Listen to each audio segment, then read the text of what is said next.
धर्म क्षेत्रे महाक्षेत्रे गंगा कालिंदी संगमे प्रयागे परम पुण्य ब्रह्मलोकस्य वर्धमने। ब्रह्मलोकना मार्ग स्वरूप प्रयाग तीर्थમાં સૂત પુરાણજી ભગવાન મહાદેવજીની કથા કહે છે।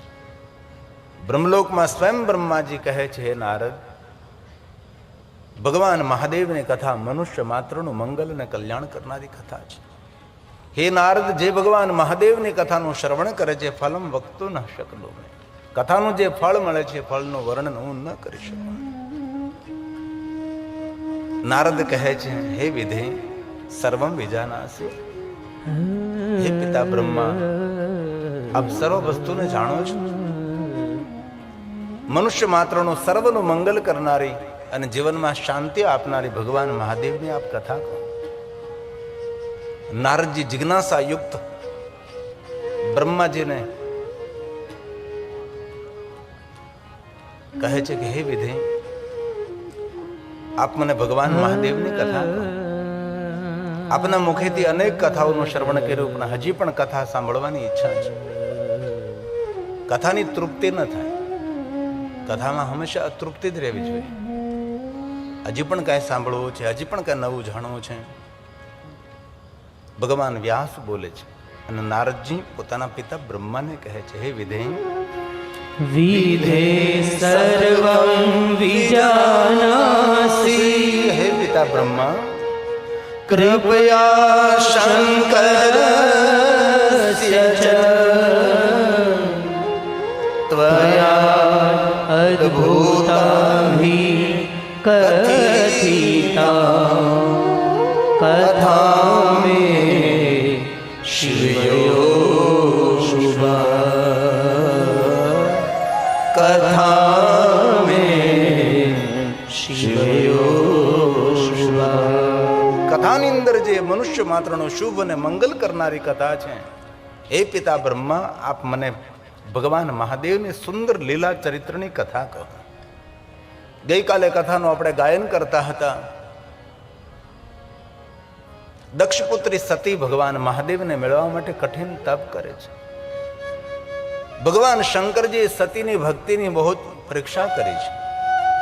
સતીની સન્મુખ ભગવાન શંકરજીની સ્વયં નિંદા કરવા લાગે છે।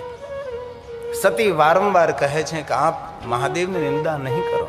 શિવની નિંદા કરનારો મનુષ્ય તો નરકગામી બને છે, પણ સાંભળનારો પણ નરકનો અધિકારી બને છે। બાર બાર વિનંતી, વારંવાર વિનંતી કરી તો પણ સતીની સામે વૃદ્ધ સાધુનું રૂપ લઈ અને ભગવાન શિવની નિંદા કરે છે।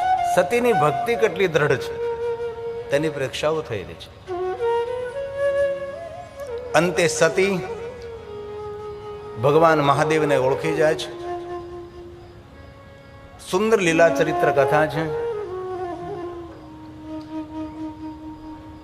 અને ભગવાન મહાદેવ કહે છે, સતી આપ વરદાન માંગો।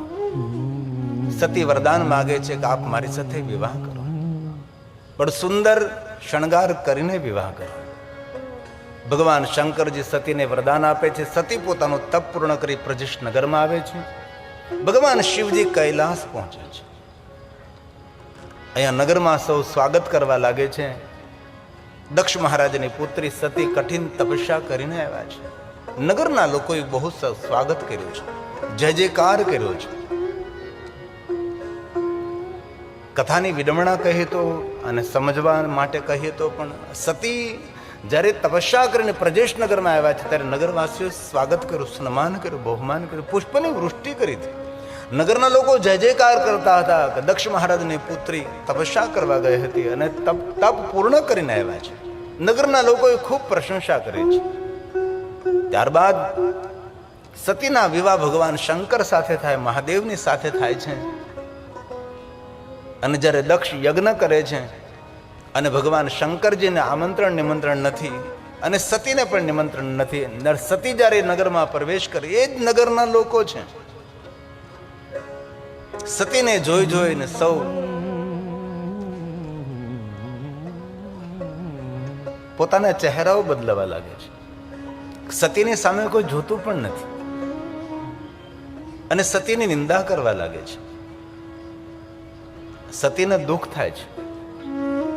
જે નગરના લોકો સતીનો જય જયકાર કરતા હતા એ જ નગરના લોકો સતીની નિંદા કરે છે. દક્ષ મહારાજે આટલો મોટો યજ્ઞ કર્યો છે,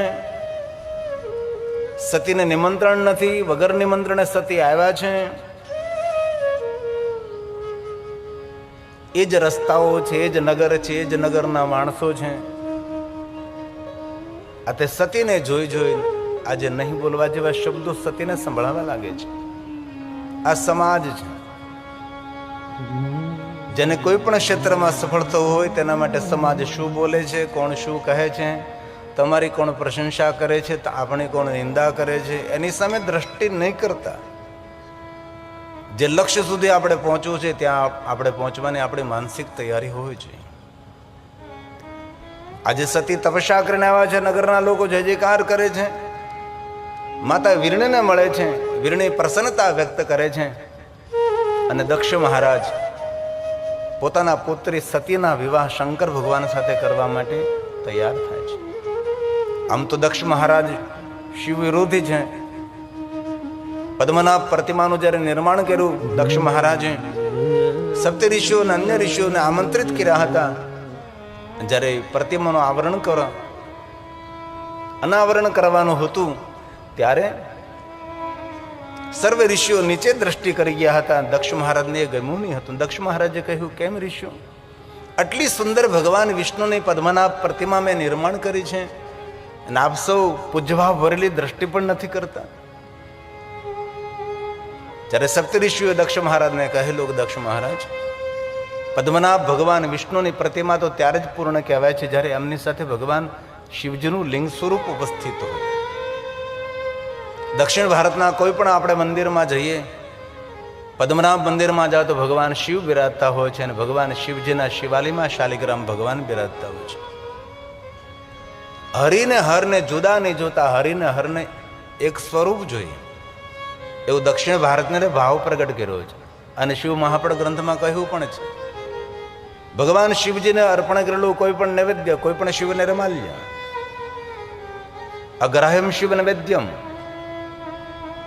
પણ ભગવાન શિવજીને અર્પણ કરેલું નૈવેદ્ય શાલિગ્રામ ભગવાનને સ્પર્શ કરવામાં આવે, શાલિગ્રામ શિલા સંગાત સર્વયાતે પવિત્રતા, તો કોઈ પણ માણસ એ શિવજીને અર્પણ કરેલું નૈવેદ્ય પ્રેમપૂર્વક લઈ શકે છે અને ખાઈ શકે છે. તો જ્યાં શિવ છે ત્યાં વિષ્ણુ છે, વિષ્ણુ ભગવાન છે ત્યાં શિવ છે. ભગવાન વિષ્ણુનો મહિમા મહાદેવજીએ ગાયો છે અને મહાદેવજીનો મહિમા શ્રી હરિ ભગવાન વિષ્ણુજીએ ગાયો. મમ હૃદય વિષ્ણુ, એકબીજાના હૃદયમાં નિવાસ કરે છે. અલગાવાદ નહીં, વિચાર ભેદ નહીં, હરિહર એક સ્વરૂપ. સપ્તઋષિ ગર્ગાચાર્ય મહારાજ, બૃહસ્પતિ દેવ, નારદજી વિવાહ પત્રિકા તૈયાર થાય, ભગવાન શિવની પાસે જાય, ભગવાન મહાદેવને કહેવામાં આવે, ભગવાન આપના વિવાહ છે, આપ વિવાહની સુંદર તૈયારી કરો. ભગવાન શિવ કહે છે, કોણ તૈયારી કરે? આપ જ સર્વ દેવતાઓને નિમંત્રિત કરો, આમંત્રિત કરો. સપ્તઋષિઓ ગર્ગાચાર્ય મહારાજ, બૃહસ્પતિ દેવ, નારદજી વિશ્વના દરેક દેવી દેવતાઓને દેવગણો સાથે ભગવાન શિવજીના વિવાહમાં આવવા માટેનું નિમંત્રણ આપે છે. ભગવાન શંકરજીના વિવાહમાં સૌ કૈલાસ પધારે છે. પથ્થરની શિલા પર ભગવાન શિવ બિરાજે છે. શિશે મંદાગ્નિ ધારી ભાલ ચંદ્ર ત્રિલોચન, પ્રસન્ન મુખ મુદ્રા છે, વિખાયેલી વિખરાયેલી જટા છે, અંગ પર ભસ્મ લગાવેલી છે, પ્રસન્ન મુખ મુદ્રા છે. ભગવાન શિવ છે.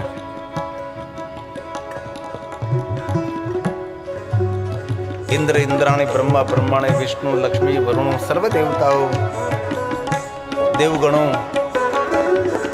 કૈલાસમાં ઉપસ્થિત છે. ભગવાન વિષ્ણુ, લક્ષ્મી, બ્રહ્મા બ્રહ્માણી સર્વ દેવતાઓ ભેગા મળીને કહે છે, બૃહસ્પતિ, આપણે સૌ તો સુંદર શણગાર કરીને, સુંદર સજાવટ કરીને આવી પહોંચ્યા, પણ જેમના વિવાહ છે તેમની કોઈ તૈયારી નથી. આપ જરા તેમને સમજાવો. બૃહસ્પતિ દેવ નારદજીને કહે છે. નારદ સાથે બૃહસ્પતિ દેવ ભગવાન શિવની પાસે આવે છે. ભગવાન આમંત્રણ નિમંત્રણને માન આપી વિશ્વના દરેક દેવી દેવતાઓ દેવગણો સૌ કૈલાસમાં પહોંચી ગયા છે. ભગવાન આપના વિવાહ છે, આપ સુંદર શણગાર કરો, આપ શૃંગાર કરો. ભગવાન શિવ કહે છે મારો શૃંગાર મારા અંગની વિભૂતિ છે, ભસ્મ છે. ભગવાન આપે સતીને વરદાન આપ્યું સુંદર શૃંગાર કરીને આપણે સાથે વિવાહ કરીશ.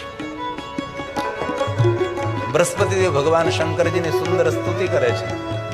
હે ભગવાન, જોવામાં આપ રૌદ્ર છો, પણ ભગવાન મહાદેવ તમારું ચરિત્ર તો રુદ્ર છે, કોમળ છે.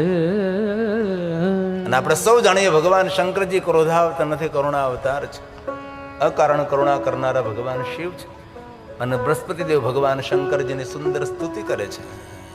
હે મહાદેવ, નમો રુદ્રાય નીલાય.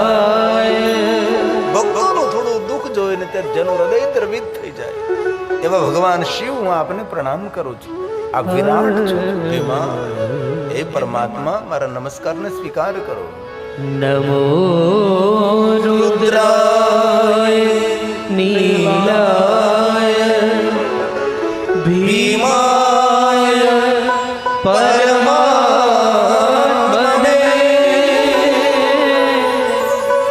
કપર્દિને સુરેશાય વ્યોમ કેશાય વે નમઃ. વ્યોમ કેશાય વે નમઃ. કપરદી, ગુથાયેલી જટા, વિખરાયેલી જટા. ભગવાન મહાદેવનું નામ છે કપરદી. ચારો તરફ પથરાયેલી ગોથાયેલી વીટાયેલી જટા જૂટધારી ભગવાન શિવ. સુરેશ દેવતાઓનો ઈશ્વર છે. વ્યોમ આકાશ, પૂર આકાશમાં ફેલાયેલી શંકરજીની જટા છે. વ્યોમ કેશાય નમઃ. ભગવાન મહાદેવ હું નમસ્કાર કરું છું.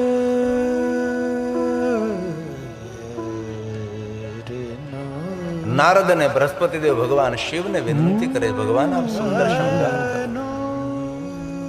ભગવાન મહાદેવ કહે છે હે નારદ, આપ તો જાણો છો કે આપ મારા અંગ ઉપર છે જ મારો શૃંગાર છે, એ જ મારો શણગાર છે. નાગોના હાર પહેરનારા ભગવાન શંકર છે. અને દેવતાઓ ભેગા મળીને નિર્ણય લે છે કે નારદજી, બૃહસ્પતિ, અમે સૌ ભેગા મળીને ભગવાન શંકરજીને સુંદર શૃંગાર કરીએ. બ્રહ્મા, ભગવાન વિષ્ણુ, ઇન્દ્ર સૌ ભેગા મળીને ભગવાન મહાદેવનો સુંદર શૃંગાર કરે છે. શંકર ભગવાનને સુંદર પિતાંબર ધારણ કરાવે, ઉપવસ્ત્ર આપે છે. ઇન્દ્ર સુંદર મુકુટ ધારણ કરાવે. કુબેરજી સોના ચાંદી હીરા મોતીના સુંદર આભૂષણો આપે છે. અને ભગવાન સુંદર શૃંગાર કરી દેવતાઓની સાથે, દેવીઓ સાથે, ગાંધર્વો સાથે, સુંદર મંત્રોના ગાયન સાથે ભગવાન શંકરજી, ભગવાન મહાદેવજી કૈલાસ પહાડથી પર્વત પ્રયાણ કરી અને ભગવાન શિવ પ્રજેશ નગર પહોંચે છે. નગરવાસીઓ સુંદર સ્વાગત કરે છે. વિવાહ મંડપના દ્વારે ભગવાન શિવ પધારે છે. સુંદર વીરને સ્વાગત કરી વિવાહ મંડપમાં ભગવાન શંકરજી ઉપસ્થિત. નારદજી દક્ષ મહારાજને કહે છે આપના પુત્રી સતીને વિવાહ મંડપમાં પ્રવેશ આપો. સતી વિવાહ મંડપમાં પ્રવેશ કરે. શંકરજી ઉભા થઈને સ્વાગત કરે છે. સતી પુષ્પમાળા શંકર ભગવાનને અર્પણ કરી મહાદેવજી સ્વયં સતીને પુષ્પમાળા અર્પણ કરે. શિવ અને સતીના સુંદર વિવાહ થાય છે. મુહૂર્ત સાથે, મંત્રો સાથે વિધિવત ભગવાન શિવ અને સતીના વિવાહ થયા. પ્રજેશ દક્ષ મહારાજ પોતાના પુત્રે સતીને ભગવાન શિવ સાથે વિદાય કરે છે. ભગવાન શિવ અને સતીના વિવાહ થઈ કૈલાસના દ્વારે પધારે. કોણ સ્વાગત કરે? ભગવાન વિષ્ણુજી, લક્ષ્મીજી ભગવાન શિવ અને સતીનું સુંદર સ્વાગત કરે છે. ભગવાન શિવ અને સતી કૈલાસમાં બિરાજમાન. દેવતાઓ પરિક્રમા કરી જય જયકાર કરે છે. ભગવાન શિવ અને સતીના વિવાહની ખૂબ પ્રશંસા કરે છે. હાથ જોડીના પોતપોતાના લોકની અંદર પ્રયાણ કરે છે. ભગવાન શિવ અને સતીએ સુંદર વિચરણ કર્યું, વિહાર કર્યો છે. વિહારને વિચરણ કરતા રામચરિત માનસ કથાના આધારે ભગવાન શિવ અને સતી કુંભજ ઋષિના દ્વારે આવે છે. કુંભ ઋષિ સુંદર સ્વાગત કરે છે. ત્રેતાયુગની અંદર ઘટના બની છે. ભગવાન શિવ અને સતી આશ્રમમાં પ્રવેશ કરે છે. ભગવાન શિવજી કુંભજને કહે છે અને કુંભજ પોતાની વાણીને પવિત્ર કરવા માટે ભગવાન શિવજીને સન્મુખ રામજીની કથા કહે છે. ભગવાન શિવ અને સતી કથાનું શ્રવણ કરે છે. અંતે ભગવાન મહાદેવજી કુંભજ ઋષિને વરદાન આપે છે. અને કુંભજ ઋષિ ભગવાન શિવ અને સતીને વિદાય મુનિસને વિદા માગે ત્રિપુરારી. શિવ અને સતી આશ્રમ છોડી વિચરણ કરવા લાગે છે. ત્રેતા યુગ ચાલે છે. ભગવાન રામજીનું સુંદર દર્શન થાય છે. ભગવાન શિવજીએ જય જયકાર કર્યો. સતીના મનમાં સંશય થયો છે કે ભગવાન શિવજીનો જય જયકાર આખું વિશ્વ કરે છે, સ્વયં શિવ કોનો જય જયકાર કરે છે? ભગવાન શિવજી સમજી ગયા કે સતીના મનમાં કોઈ સંશય છે. ભગવાન શિવ સ્વયં કહે છે કે સતી આ પરીક્ષા કરો, વિવેકનું જતન કરજો. સતી ભગવાન રામની સામે જાય છે અને ભગવાન રામ અને સતીનો સુંદર સંવાદ છે. ભગવાન રામજી સુંદર કથા કહે છે વિષ્ણુના અંશ અવતાર સ્વરૂપે. ભગવાન શિવ સ્વયં મારો જય જયકાર કરે છે. જ્યારે જગતના પ્રારંભે હું ને બ્રહ્મા બંને મુહ વંશ થઈ અને યુદ્ધ કરતા હતા અને ભગવાન શિવ સ્વયં અગ્નિસ્તંભ સ્વરૂપે પ્રગટ થયેલા. અને એ સમયે બ્રહ્માજીને દંડ મળેલો અને મને અનેક વરદાનો મળેલા હતા. અને ભગવાન શંકરજી સ્વયં કહ્યું હતું કે હે વિષ્ણુ, જ્યાં જ્યાં મારી પૂજા થશે ત્યાં આપની પૂજા થશે. હું જગતનો ઈષ્ટ છું, પણ આજથી હું તમને વચન આપું છું કે આપ મારા ઈષ્ટ રહેશો. મને ભગવાન તરીકે સ્વીકારે છે. હું વિષ્ણુના અંશ સ્વરૂપે સતીના સંશયને દૂર કરે છે. સતી ભગવાન શિવની પાસે પહોંચે છે. ભગવાન શંકરજીએ કહ્યું તો સતી કચોના પરીક્ષા લેને હી ગોસાઈ. ભગવાન શિવ સમજી ગયા કે સતી મારાથી કંઈક છુપાવી રહ્યા છે. ભગવાન શંકરજી સતીનો મનોમન ત્યાગ કરે છે. દેવતાઓ જય જયકાર કરે છે. શિવ અને સતી કૈલાસ પધારે છે. સતી અનેક પ્રકારના પ્રશ્નો કરે એ પહેલા ભગવાન શિવજી ધ્યાનસ્થ બને છે. 87,000 વર્ષો વીતી જાય છે. સતી ક્ષમા માગે છે અને ભગવાન શંકરજી સતીની સામે લગે કહન હરિકથા રસાલા. સતીની સામે ભગવાન શિવજી કથાનો પ્રારંભ કરે છે. એ સમયે પ્રજેશનગરમાં અતિ ભવ્ય દિવ્ય યજ્ઞનું આયોજન થયેલું. પણ યજ્ઞનો હેતુ એક જ હતો, ભગવાન શંકરજીનો બહિષ્કાર કરવો. વિશ્વના દરેક ઋષિ મુનિઓ દેવતાઓને આમંત્રણ નિમંત્રણ આપ્યું. ભગવાન શિવને કોઈ આમંત્રણ નિમંત્રણ નથી. શિવ નિમંત્રણ નથી એટલે સતીને પણ નથી. સર્વ દેવતાઓ આકાશ માર્ગે પ્રદેશ નગર તરફ જવા લાગે છે. સૌને જોતા જ સતીના મનમાં પ્રશ્ન થયો કે આ બધા કઈ બાજુ જઈ રહ્યા છે. ભગવાન શંકરજી કથાનું ગાયન કરે છે. સતી વિક્ષેપ કરે છે અને કહે છે કહો ભગવાન, આ દેવતાઓ બધા કઈ બાજુ જઈ રહ્યા છે? શંકરજીએ કહ્યું કે સતી, તમે સાંભળશો તો દુઃખ તો થશે તમને, પણ આપના પિતાએ અતિ ભવ્ય યજ્ઞ કર્યો છે. યજ્ઞનો ઉદ્દેશ એક જ છે કે આપણો બહિષ્કાર કરવો, મારો અનાદર કરવો. તેથી આપણને આમંત્રણ નિમંત્રણ નથી, આપણે નથી જવાનું. શિવજીએ જવાની ના કહી તો પણ સતી કહે છે મારા પિતાને ત્યાં યજ્ઞ છે, મારે જવું છે.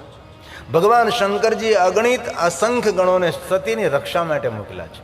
આટલા ગણોને મોકલ્યા છે કે સતી કૈલાસ પર્વત છોડીને જાય છે. પ્રજેશનગરના દ્વાર સુધી ગણોની એક લાઈન છે, કતાર છે. સતી પ્રજેશનગરમાં ગયા છે. નગરવાસીઓ અનાદર કર્યો, અપમાન કર્યો છે. પિતાજી એના આંગણે જાય છે. મહેમાનો પણ નહીં બોલવા જેવા શબ્દો બોલવા લાગ્યા છે. મહેમાનોની વચ્ચે બેઠેલી માં છે. માં વીરણી સતીને જોઈ જાય છે અને સતીનું સ્વાગત કરે છે.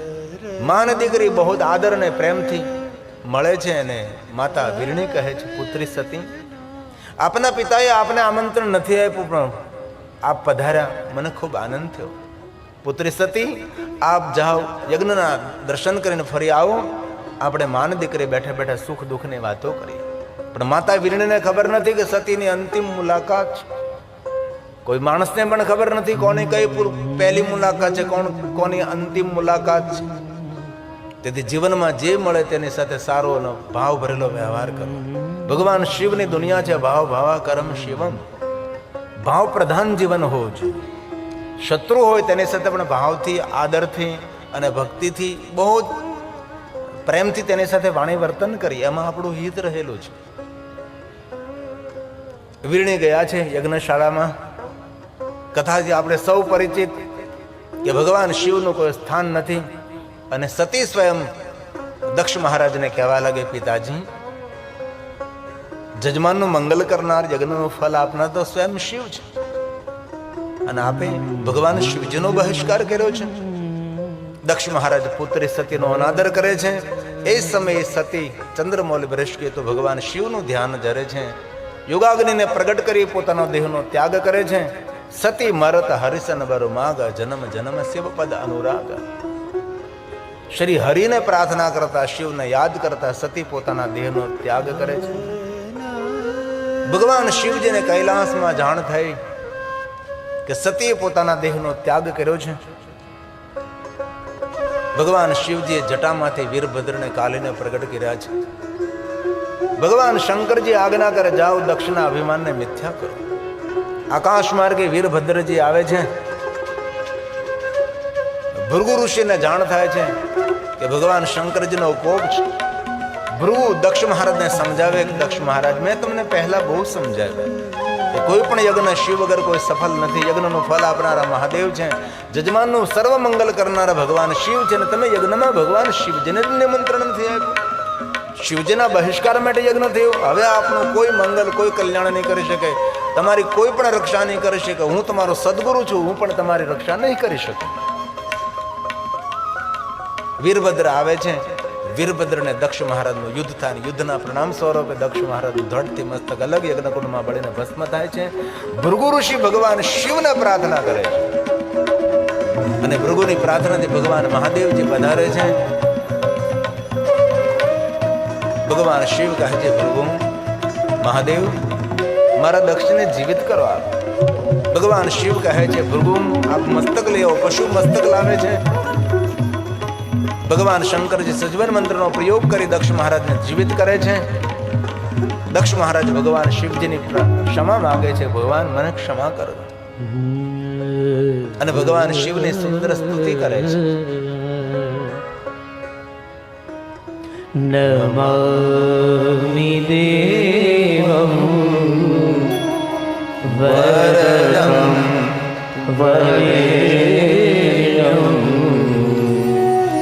નમામિ દેવં ચ સદા સનાતનં નમામિ દેવાદિમપીશ્વરં હરં નમામિ શંભો જગદેકબંધો નમામિ વિશ્વેશ્વરઈશ્વરૂપં સનાતनं બ્રહ્મ નિજાત્મરૂપં નમામિ સર્વં નિજભાવમ્યં વરં વરેણ્યં વરદં નતોસ્મિ વરં વરેણ્યં વરદં નતોસ્મિ. ભગવાન મહાદેવ કહે, દક્ષ મહારાજ એક મારી વાત મહામંત્રને જેમ યાદ રાખજો. જો વર્તાવ બીજા સાથે કરી એવો વર્તાવ આપણા માટે ફલિત થાય છે. તેથી હે દક્ષ મહારાજ, કોઈ સાથે એવો વર્તાવ ન કરો તેના માટે અપમાનજનક હોય, તેનો અનાદર થતો હોય. આપણા વર્તાવથી, આપણા વર્તનથી કોઈને દુઃખ થાય, કોઈના હૃદયને દુઃખ પહોંચે એવો વાણી વર્તાવ આપણો નહીં હોવો છે. કોઈ માણસ જપ તપ સાધના અનુષ્ઠાન ઉપાસના કરે, દાન કરે, સેવા કરે, પણ જે માણસ બોલીને કોઈના હૃદયને દુઃખ આપે છે,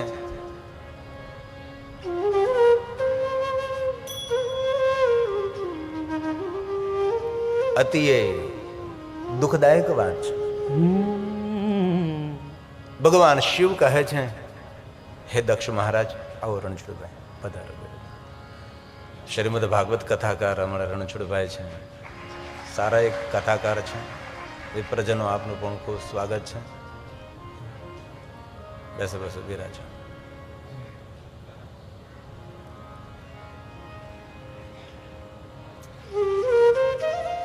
દક્ષ મહારાજ કહે છે, ભગવાન મારા જેમ આપનો કોઈ અપરાધ કરે, શિવ અપરાધમાંથી, શાસ્ત્ર અપરાધમાંથી, માતૃ પિતૃ અપરાધમાંથી, સદગુરુ અપરાધમાંથી, દરેક અપરાધોમાંથી મુક્તિ આપવા માટે ભગવાન મહાદેવજી લિંગ રૂપેણ સતમાં આપ અહીંયા સ્વયંભૂ શિવલિંગ સ્વરૂપે ભગવાન શિવ પ્રગટ થયા. દક્ષ મહારાજની પ્રાર્થનાથી ગંગા તટે ભગવાન મહાદેવ કનખલ નગરમાં લિંગ સ્વરૂપે પ્રગટ થાય છે. દક્ષેશ્વર નામ સ્વરૂપે ભગવાન શિવજી પ્રગટ રહ્યા છે. લિંગ રૂપેણ સતમાં અનુગ્રહ લોકા નામ, જગત પર અનુગ્રહ કરવા માટે, જગતનું હિત અને મંગલ કરવા માટે દક્ષની પ્રાર્થનાથી ભગવાન મહાદેવજી સ્વયં લિંગ સ્વરૂપે ત્યાં ઉપસ્થિત રહ્યા છે. ક્યારેય હરિદ્વાર જવાનો અવસર મળે તો હરિદ્વારની બાજુમાં કનખલ નગર છે. કનખલ નગરે ભગવાન મહાદેવજી લિંગ સ્વરૂપે બિરાજમાન છે. દક્ષેશ્વર મહાદેવ જેમનું સુંદર નામ છે. શિવ અપરાધ, દેવ અપરાધ, પિતૃ અપરાધ, માતૃ અપરાધ, જીવનના દરેક અપરાધોમાંથી મુક્તિ આપનારા ભગવાન મહાદેવ દક્ષેશ્વર છે. ગંગાના કિનારે અગણિત ભગવાન મહાદેવના લિંગ સ્વરૂપો છે. ઋષિકેશની અંદર પણ અનેક લિંગ સ્વરૂપો છે. ક્યારેય હરિદ્વારથી આપ ઋષિકેશના માર્ગે જાઓ તો વીરભદ્રેશ્વર મહાદેવ અતિ પ્રાચીન ભગવાન મહાદેવનું લિંગ સ્વરૂપ છે. તિલભાંડેશ્વર છે, નીલેશ્વર છે, બિલેશ્વર છે, પશુપતિનાથ મહાદેવ, અસંખ્ય લિંગ સ્વરૂપો ભગવાન મહાદેવના હરિદ્વારની અંદર, ઋષિકેશની અંદર ગંગાના કિનારે બિરાજે છે. હરિદ્વારનું મૂળ નામ છે માયાનગરી. માયાદેવીનું શ્રેષ્ઠ સ્થાન છે. અખાડાના સંતો તે માયાદેવીની સુંદર રીતે પૂજા કરે છે. એક સમય એવો હતો કે હરિદ્વારની અંદર કોઈ સંસારી વ્યક્તિ રહેતો નહીં હતો. માયાનગરમાં સૌ પુરોહિતો પૂજા કરવા માટે આવતા હતા, પણ સાંજ પડે પોતપોતાના નિવાસ સ્થાને જતા રહેતા હતા. ફક્ત સાધુ સંતો જ વહાં નિવાસ કરતા હતા. હરિદ્વાર એક માયાનગરીનો શ્રેષ્ઠ મહિમા છે. દક્ષ મહારાજને વરદાન મળે છે. ભગવાન શિવજી લિંગ સ્વરૂપે ત્યાં ઉપસ્થિત રહે છે. ભગવાન મહાદેવ સતીના શબને લઈને ભગવાન શંકરજી વિચરણ કરવા લાગે છે. હિમાલય પહાડોની કંદરામાં દેવતાઓ વિષ્ણુ ભગવાનને પ્રાર્થના કરે. વિષ્ણુ ભગવાન ચક્રને આજ્ઞા કરે. સતીના અંગ જ્યાં જ્યાં પડે ત્યાં ત્યાં શક્તિપીઠોનું પ્રાગટ્ય થયું છે. ભગવાન મહાદેવજી ધ્યાનસ્થ બને છે. સતી અંત સમયે ભગવાન વિષ્ણુને યાદ કર્યા હતા, ભગવાન શિવનું સ્મરણ કરતા. તેહી કારણ હિમગિરી ગૃહ જાય જન્મે પાર્વતી તન પાય. અનેક કારણોનું એક કારણ શિવ મહાપડ ગ્રંથમાં કહ્યું છે. દક્ષપુત્રી સતી જ્યારે ભગવાન શિવનું આરાધન કરવા માટે હિમાલય પહાડમાં આવે છે, ત્યારે માતા મેનાવતી સતીની ખૂબ સેવા કરે છે. સતીની પરિક્રમા કરે છે, સતીની સેવા કરે છે, સતીનું તપ જોઈને પ્રસન્નતા વ્યક્ત કરે છે. હવે સતી પોતાનું તપ પૂર્ણ કરી ભગવાન શિવજીની પાસેથી વરદાન મેળવી પ્રજેશનગર તરફ જઈ રહ્યા છે. ત્યારે માતા મેનાવતી માર્ગમાં ઊભા રહે છે અને સતીનું ધ્યાન પડે છે. મેનાની સામે દ્રષ્ટિ કરે છે. મેનાની બંનેના આંખમાં આંસુ છે. ત્યારે સતી કહે છે, મા મેના, આપની આંખમાં આંસુ? આ સતી, કેટલા સમયથી આપ હિમાલય પહાડમાં તપસ્યા કરતા હતા. આપનું તપ જોઈને હું બહુ જ પ્રસન્ન રહેતી હતી. રોજ આપને પરિક્રમા કરતી હતી, પ્રણામ કરતી હતી. આજે આપનું તપ પૂર્ણ થયું, આપ આપના નગર તરફ જઈ રહ્યા છો.